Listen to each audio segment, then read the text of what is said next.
Good morning students. भूगोल की online कक्षाओं में आपका हार्दिक अभिनंदन। आपने पिछली कक्षा में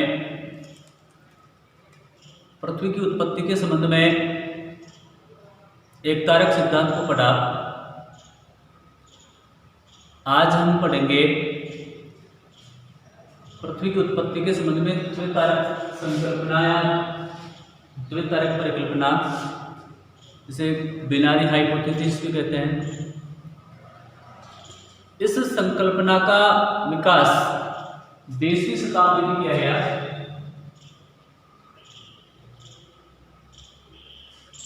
बीसवीं शताब्दी में अनेक भूगोलविदों ने क्रांति की वायव्य राशि परिकल्पना जो हमने पहले पढ़ी उससे भिन्न एक नई संकल्पना प्रस्तुत की, जिसमें उन्होंने बताया कि हमारी पृथ्वी की उत्पत्ति एक तारे से न होकर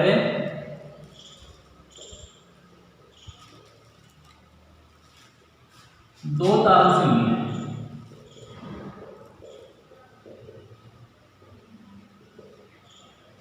एक तारे से न मान करके उन्होंने दो तारों से, टू स्टार से हमारी पृथ्वी की उत्पत्ति को माना है, जिसमें जेम्स चैम्बरलिन, मोल्टन, वाइजेकर्स आदि भूगोलविद थे जिन्होंने ये माना कि पृथ्वी की उत्पत्ति दो तारों से हुई है। इसमें बहुत सी संकल्पनाएं हैं। मुख्य संकल्पनाओं में वाइजेकर परिकल्पना, चैम्बरलिन और मोल्टन की ग्राहम परिकल्पना, जिससे संबंधित जो परिकल्पनाएं हैं, पहली वाइजेकर नाम से ही परिकल्पना है। दूसरी जो प्रमुख परिकल्पना है वो है चैम्बरलिन और मोल्टन नामक जो विद्वान थे, इन दोनों ने ग्राहम परिकल्पना के नाम से अपनी परिकल्पना प्रस्तुत की। और तीसरी और जो महत्वपूर्ण परिकल्पना थी वो थी जेम्स जिन्स की ज्वारीय परिकल्पना।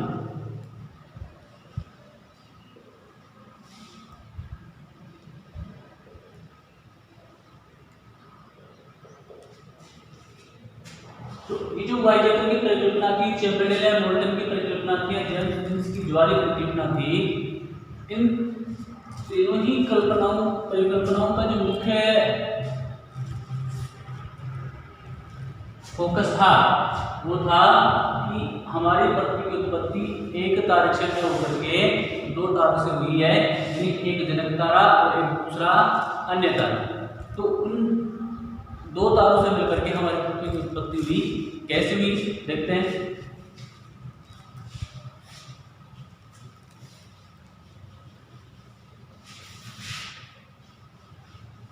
हालांकि आपकी जो सिलेबस में है इनके बारे में संक्षिप्त जानकारी है, मैं आपको यहाँ पर किसी भी एक परिकल्पना को विस्तार से बता रहा हूं। जैसे जेम्स जिन्स की ज्वारीय परिकल्पना,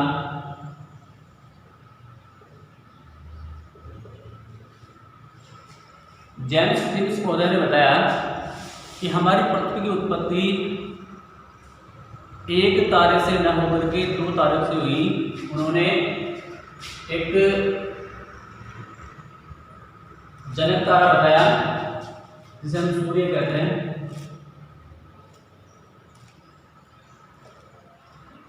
इन्होंने कहा कि सूर्य की उत्पत्ति प्रारंभ से ही थी, जब हमारी इस आकाश गंगा इस ब्रह्मांड का निर्माण हुआ, तभी से सूर्य पहले से अवस्थित था। इस सूर्य के पास एक विशालकाय बड़ा तारा था स्टार था, जिसे सुपरनोवा का नाम दिया गया। ये सूर्य अपने अंडाकार पथ में भ्रमण कर रहा था। कालांतर में ये जो जनक बड़ा तारा था, ये कैसे अपने मार्ग को भटक करके, इसका एक प्रत्येक जो तारे हैं में, इन प्रत्येक तारों का अपना एक परिभ्रमण और परिक्रमण पथ है। ये अपने अक्ष पर और अपने किसी जनक तारे के चारों ओर चक्कर लगाते हैं। और बच्चों, आपको ये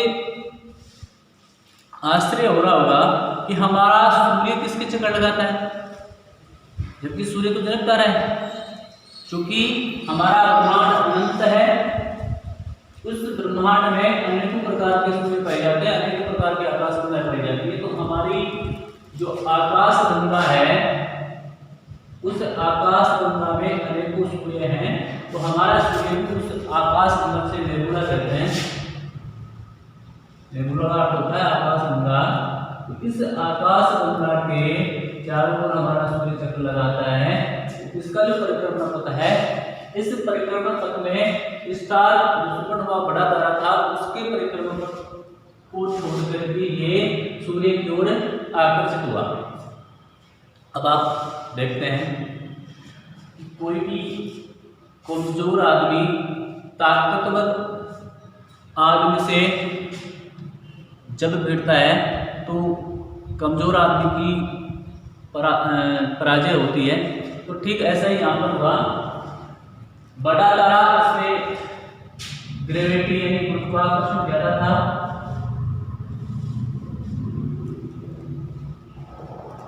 और यहाँ पर सूर्य का गुरुत्वाकर्षण कम था।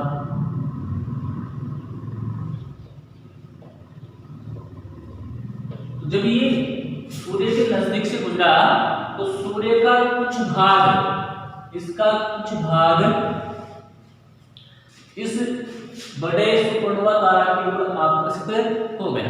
यानी सूर्य के भाग से कुछ भाग ज्वार के रूप में, इस रूप में ज्वार के रूप में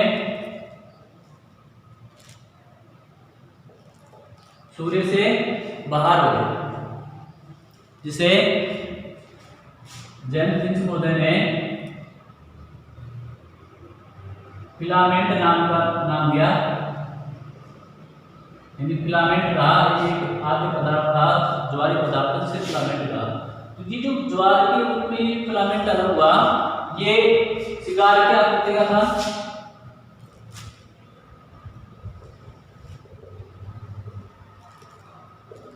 ये सिगार की आकृति का फिलामेंट जब सूर्य से ये जो सुपरनोवा तारा था नजदीक से गुजरा तो ये अलग हो गया। अब जैसे ये अलग हुआ, वैसे ही ये सुपरनोवा तारा, यानी जो बड़ा तारा था, वो अपने परिक्रमण पथ में वापस लौट गया। तो सूर्य के स्टार जो था, सुपरनोवा जो तारा था, इसके अपने वापस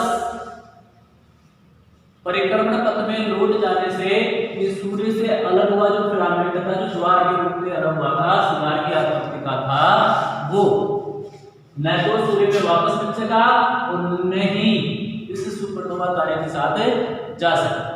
तो परिणामतः ये जो फिलामेंट था, जो ज्वारीय आकृति का था, ये स्वतंत्र रूप से सूर्य के चारों ओर चक्कर लगाने लगा।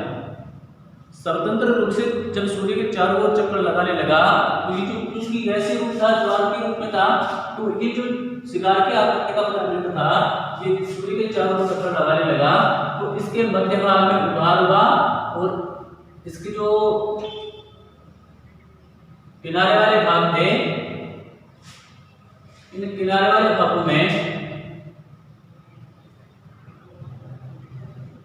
ये शंकुआकार था। ये मध्य भाग में बड़े आकार में और इसके जो किनारे वाले भाग थे, इसमें शंकुआकार में रहा। कालांतर में लगातार सूर्य चक्कर लगाने के कारण से इसमें ताप में वृद्धि हुई और छल्ले बनने लगे और छल्ले अलग होकर के हमारे ग्रहों के रूप में परिवर्तित हो गई। तो इस प्रकार के 9 छल्ले बने और 9 छल्ले जब अलग होकर के हमारे ग्रहों के रूप में बने तो हमारी पृथ्वी भी इन्हीं ग्रहों का एक रूप था। अगर हम देखें तो हमारे जो ग्रह हैं इन ग्रहों की अवस्थिति बढ़ती जाती है।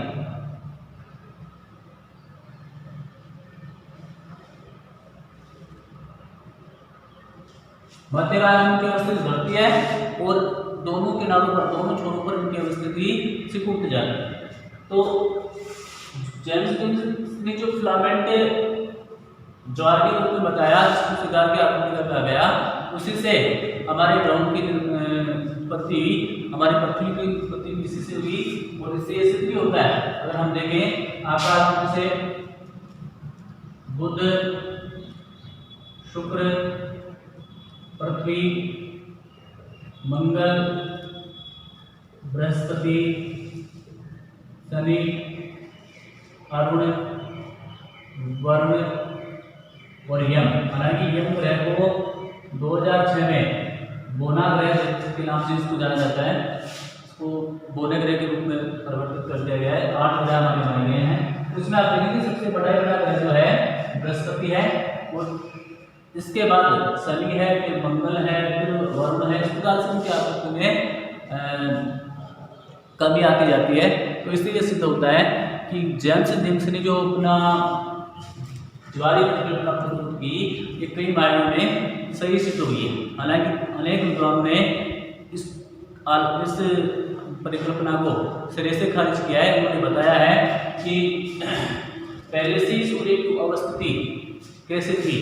जब हमारे यहाँ ब्रह्मांड की अवस्थिति नहीं बताई गई तो पहले सूर्य की अवस्थिति कहाँ से आ गई। इसके अलावा यहाँ पर गुरुत्वाकर्षण की उत्पत्ति कैसे हुई। इसके अलावा जो सूर्य से बहुत ज़्यादा दूर पर अवस्थित ग्रह थे, ब्रह्मांड में तारों की अवस्थिति बहुत दूर दूर तक मानी गई है, तो ये तारा अपनी परिक्रमण पथ को छोड़ करके सूर्य के पास नजदीक कैसे आ सकता है, इस पर भी जेम्स लिंस ने अपनी परिकल्पना में स्पष्टीकरण नहीं दिया है। अनेक ऐसे कारण हैं जिसके कारण से कई विद्वान इसकी आलोचना करते हैं। फिर भी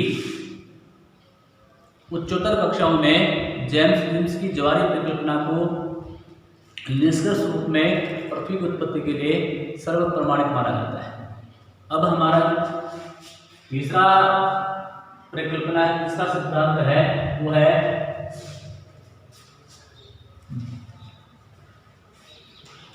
मल्टी स्टार हाइपोथेसिस या बहुतारक संकल्पना।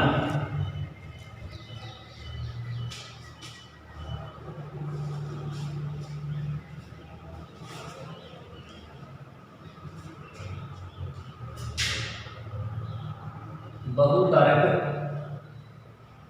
परिकल्पना से मल्टी स्टार हाइपोथेसिस कहा जाता है। जैसा कि आप नाम से समझ पा रहे हैं, बहुतारक यानी अनेक तारों का समूह मिलकर ग्रहों की उत्पत्ति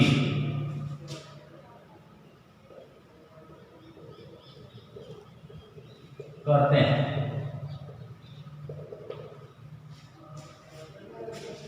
ऐसे जो संकल्पना है इसे बहुतारक परिकल्पना कहते हैं। इसके मानने वाले सिद्धांत रूप से इसकी जो प्रतिपादक हैं उनमें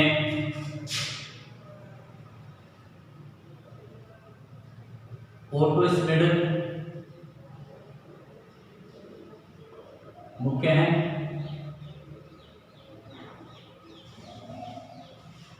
इन्होंने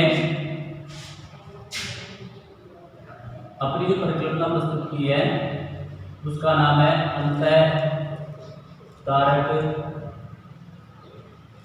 धुली परिकल्पना।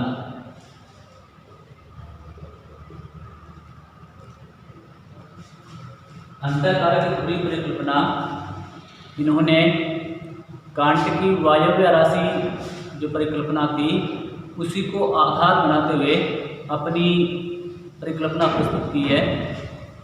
इन्होंने बताया कि सर्वप्रथम ब्रह्मांड में तारों से मिश्रित मतलब है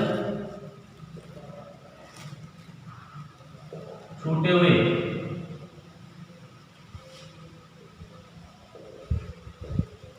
मिश्रित पदार्थ है जो परमाणु पदार्थ है।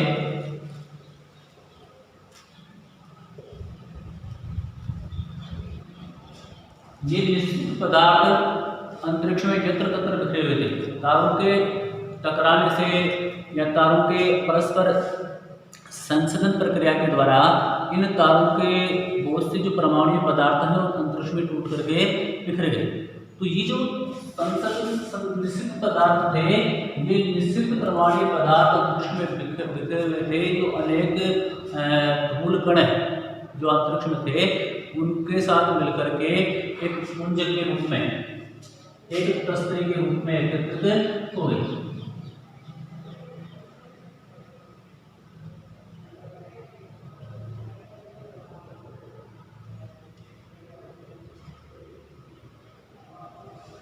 इस प्रकार की एक विशाल तस्तरी का निर्माण हुआ।